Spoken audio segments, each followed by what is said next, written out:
Is your Google Chrome slow, buggy, or showing update errors? Don't worry. In this video, I'll show you how to update Chrome to the latest version in less than 1 minute. First, open Google Chrome on your PC.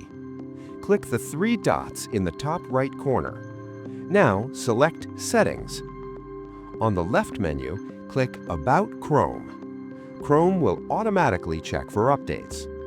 If an update is available, it will start downloading right away. Once the update finishes, click Relaunch. Chrome will restart and apply the latest version. If Chrome is not updating, close all Chrome windows. Then reopen Chrome and check again. Make sure your internet connection is working properly. That's it.